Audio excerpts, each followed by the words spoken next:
What we have here is a Yard Machines tiller, front tine tiller, 139cc OHV. So hopefully you all don't have one of these. If you do, I feel sorry for you, and it's probably time for you to get familiar with these engines because you'll be working on it. The customer says it won't start. So Yard Machines are built by MTD. How do I put this nicely? Well, these engines are a piece of crap. My brother had a lawnmower with this style engine on it, and I had to clean out that carburetor every spring. Choke, make sure it's in the on position. Let's see if I can get it to start.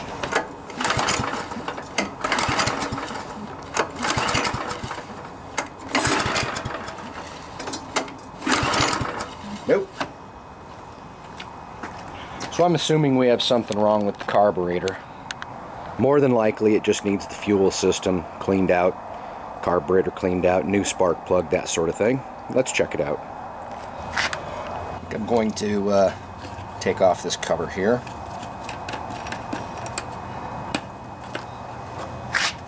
Looks like the air filter's still good.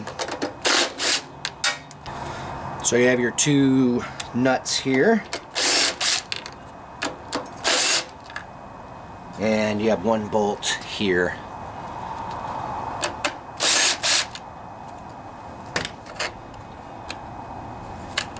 And that just pulls off, as you can see.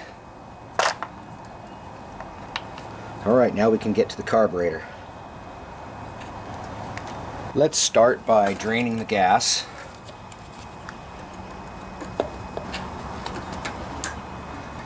Give her a little twist here, and that usually helps get it off.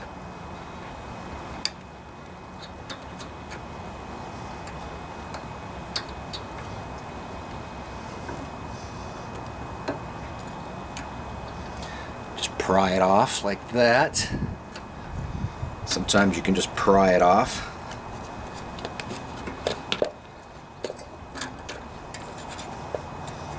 Let the gas tank drain out. And this will take a couple minutes. I'll get back to you.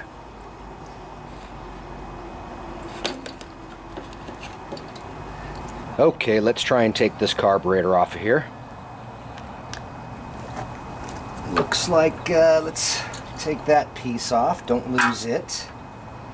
And yeah, if you pull the carburetor out a bit, you can get back to this area. And what you have to do is, oh, that is frozen. Yeah, see, this little black piece here is supposed to rotate back and forth, but it is locked up. Oh, there, I'm able to get it to move. You have to get it to move so you can take this linkage out. If you spray a little carburetor cleaner on here, and that should loosen it up. Aye, that sucker is stuck.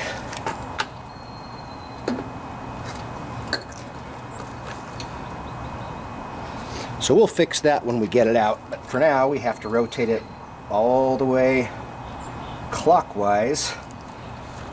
And that's the position where you can bend this linkage enough. Try to do it where you can see what I'm doing.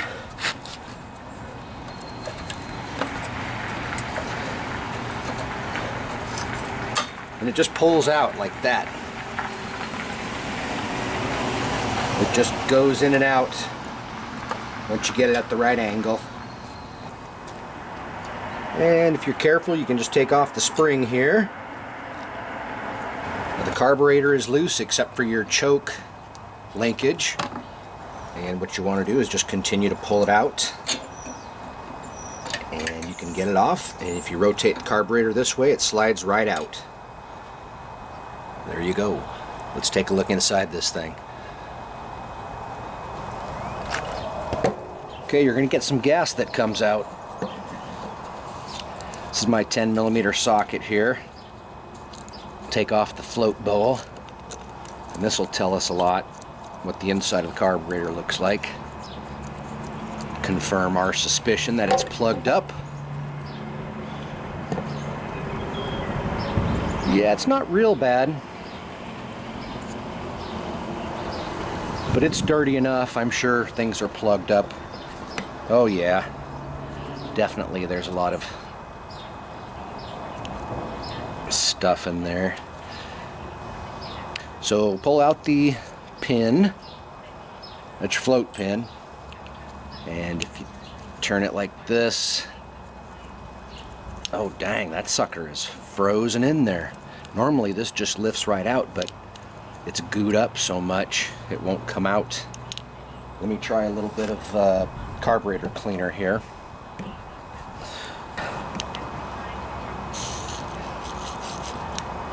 This is about the only time I use carburetor cleaner. So if you get this stuff in the right areas, it can loosen you up. I'll spray a little bit of this down into the hole here. Dang. Don't want to pry too hard. Let me see. Let me get a pick.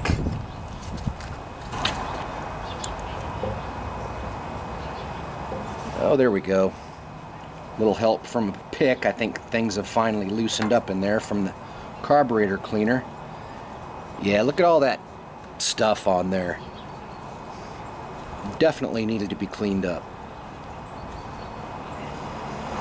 So we're gonna have to take out the slow jet here.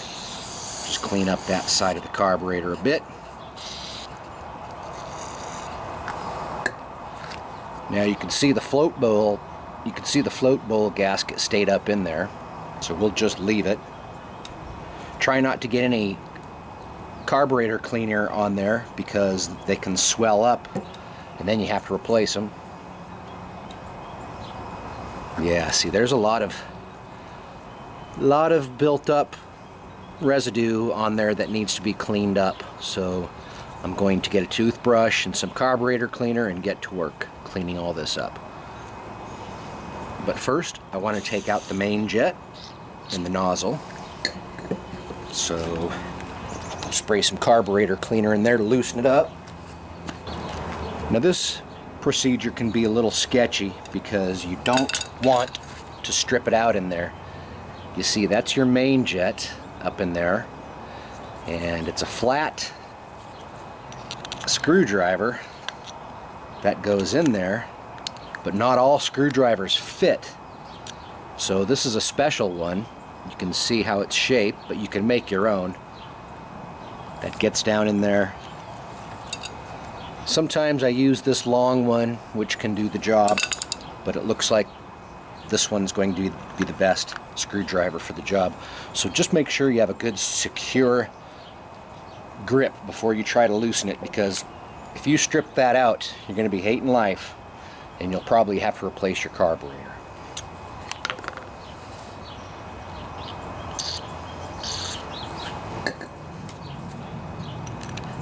It doesn't help that it's only about 35 degrees out here. Hopefully I don't break anything. Yeah, that worked. The nuts and bolts start to get brittle in the wintertime. The temperature gets too low. Just kind of sucks. So you should be able to see inside this carburetor, that nozzle there, you're going to have to push that down. Sometimes it falls right out, but I think we're going to have to get a screwdriver in there, push down on it to get it out of there. Sometimes this can be a tough job, especially when they're gummed up like this. So I'll spray a little bit of cleaner up into there, let it sit for a moment. You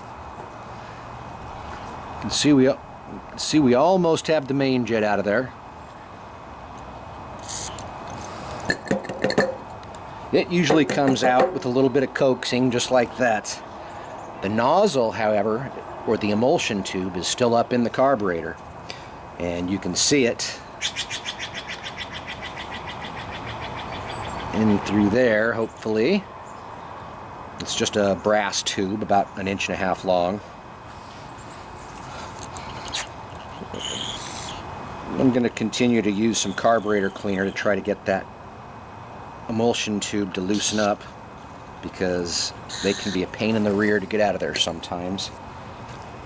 Sometimes you'll have to use a pick and go in and push down on it. Sometimes a screwdriver works. I'm going to try a screwdriver first. Oh boy, yeah, that sucker's in there. Oh boy, it doesn't want to come out. Dang it. So, I might be able to get a straight pick up in there. Just kind of start wiggling it a little bit, working it loose.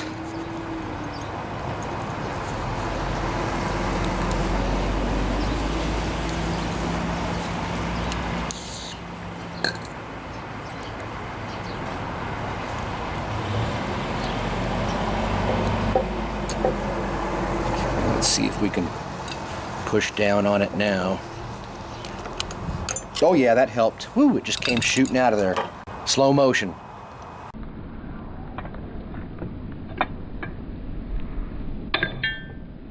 Oh yeah, that helped. Woo, it just came shooting out of there. And here's what that piece looks like. And if you look real close, you can see it's pretty gummed up too. And there's about 15 little holes all along the sides and up, of course, through the middle of it that need to be cleaned out. So let's do that. You can see all those tiny little holes? Everyone needs to be cleaned out, as well as up through the middle here. And on the main jet, you'll just want to make sure that it's clear up through the center. And as I look up through the middle of this one, I can clearly see that it's plugged, so you need to stick some wire down in there to loosen that up. And here's a little jar of carburetor cleaner I have. I'm going to put everything in here for now, for a few hours.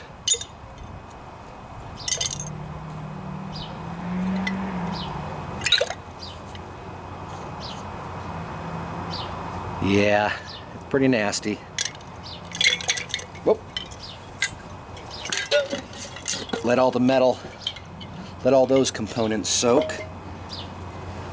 To get out your slow jet, you will have to remove your idle screw. Just look to see how far it's poking out the other end, so you know how far to screw it back in when you're going back together.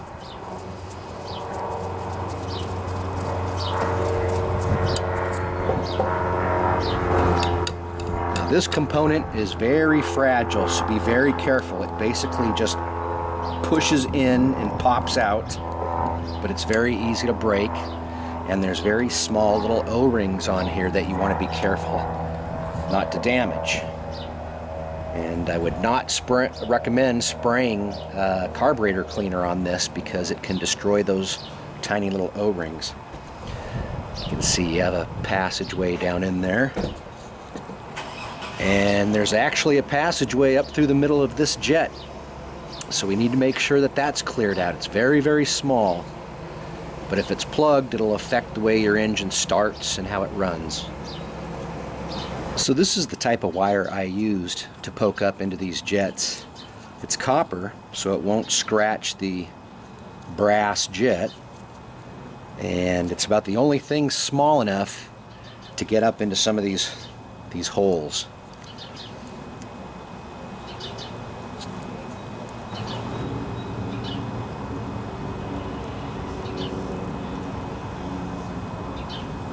You know, the hole that I'm clearing out is so small in there, you can barely even see it with the naked eye. I'm not joking. That's why I have to use this tiny, tiny piece of wire to get through there. But I just want to make sure to spend some time cleaning out this really well, because that's such a small hole in there. It's very quick to get plugged up. It's one of the reasons why these engines have the problems they do, is because that tiny little hole microscopic hole gets plugged up and it will not start. Happens pretty much every year to these engines, at least in my part of the country, with the ethanol fuel and the weather. Okay, I finally got this to poke through. It took a while, but you can see it when it pokes through. You can see it when it pokes through the little window there. Okay, nice and cleared out. Let's move on.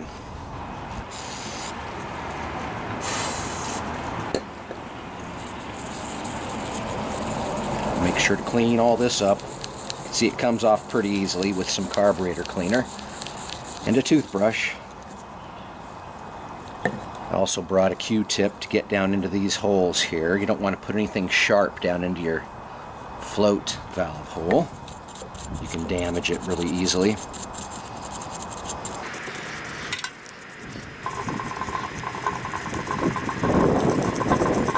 It takes a while, but you can get it all off. And you want to get this as clean as possible. Trust me on this one. You don't want to put your slow jet into it because the tiny little O-rings on it will swell up and you'll have to replace them, and it's impossible to find them. So on your needle valve here, there's a spring on there, so you just push down and it pulls right out. Be careful not to lose that spring. It's always a good idea to replace your float needle valve.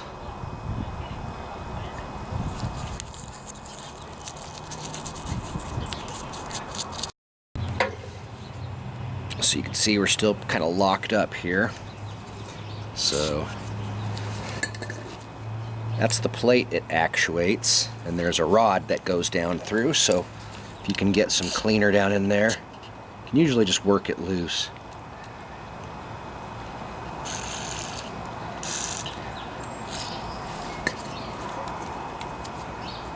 Yeah, it's coming loose now. There we go.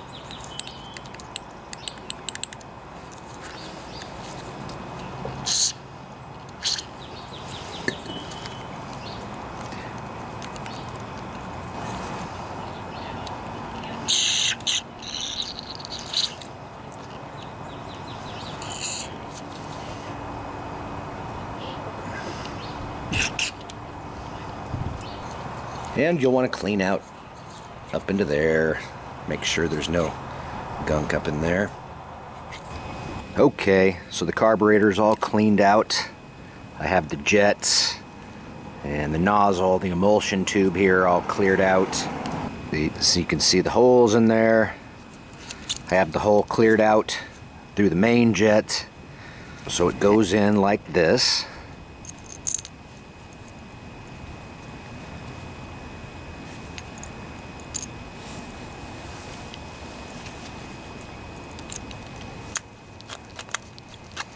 Be careful not to over tighten this. You can strip things out pretty easily.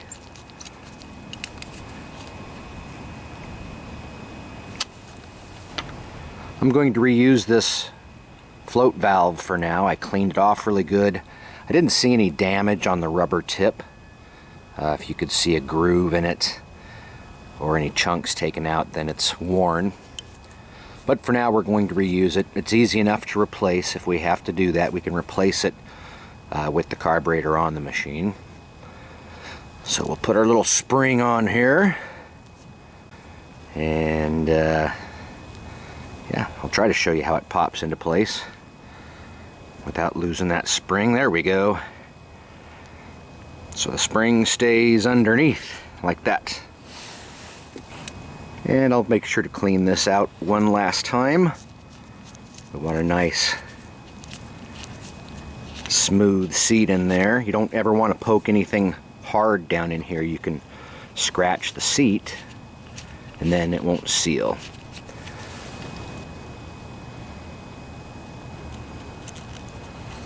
Just like that.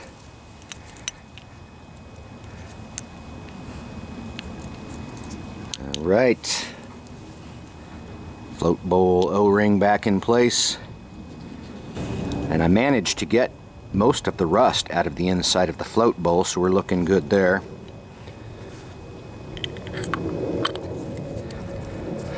don't think it really matters which way you put this, but in this position you can get to it easy to drain it when it's on the machine.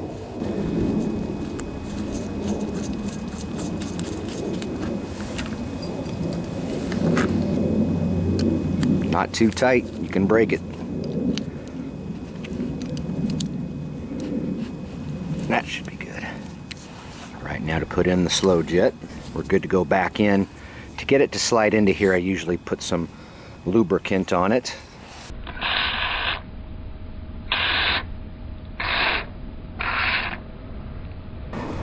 We just pushed into place, but it does have a flat. If you see, there's a flat spot on each side, so you want the flat spot to go up against the carburetor. You can see the spot for it there. So we line it up like that, and it just pops into place. Now we can put the idle adjustment screw back in. And if I remember right, that's about how much was sticking out. Okay, so we put this on the same way we took it off. Choke now.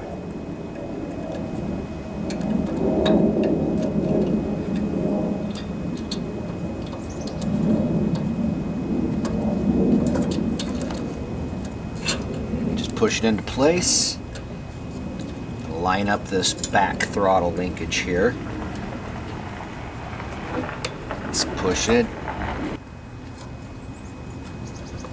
Just pushes down, and we'll reattach the spring here too. Oh boy, there we go. All right. Looks like our fuel line is fairly clean on the inside, so that's always a good sign.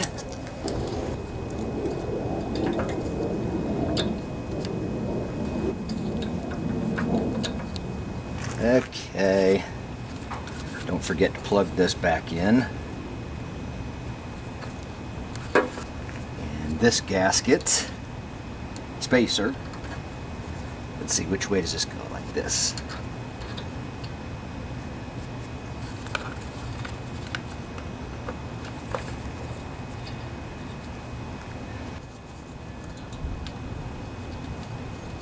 I always tighten these down first.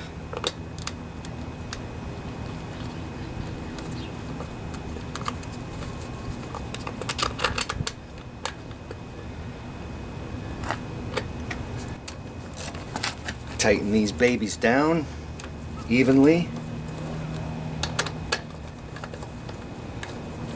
and like I say, I usually tighten these first just to make sure things are lined up.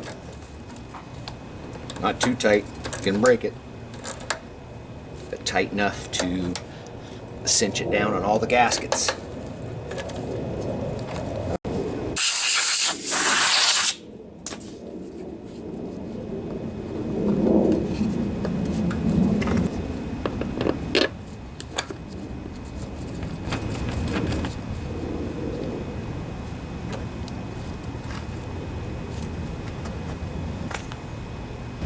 And I know I have a clean gas tank too. It's been sitting out in the sun and blowing all the stuff out of it. So we're ready for gas.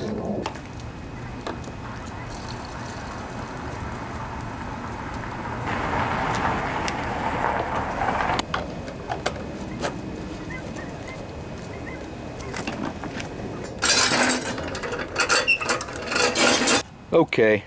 Let's see if this baby starts. Choke is on. We're on here. All right, let's see what happens.